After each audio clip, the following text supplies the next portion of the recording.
James 1:6 says, but let him ask in faith, nothing wavering, for he that wavereth is like a wave of the sea driven in the wind and tossed. Yes. So the mustard seed of faith represents the portion that God gives you for the full manifestation of harvest. What God gave you was a portion. In this seed was what you were supposed to grow in your faith.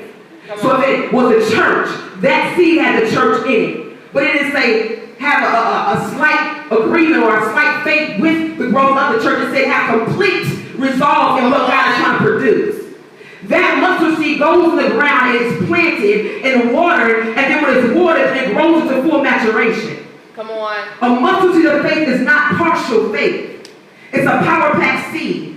How can a mustard seed of faith actually uproot something that is rooted in the ground and then you can say to it, transition and go somewhere else? Come on. That's not faith. Wow. That's explosive seed. Come on, preach. Harvest is inside of maximized proportions of faith. You are given that promise that was promised in the seed. Come on. Galatians 6:9 says, and let us not weary in well-doing, for in due season we shall reap if we faint not. Amen? Amen. Now Luke chapter 17 in the Message Bible, I'm going to read that. It says that the apostles came up and said to the masters, give us more faith. But the master said, you don't need more faith. There's no more or less in faith.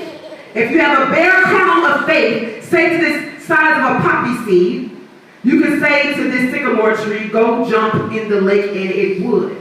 So when we're asking for more outside of what God has given us in the stewardship or the responsibility of what? Prayer, intercession, worship, coming to discipleship, coming to church, evangelizing the small things. Can our faith abide and be stabilized in those areas? Or are we looking to something that we think is greater to go to when we can't even really handle it?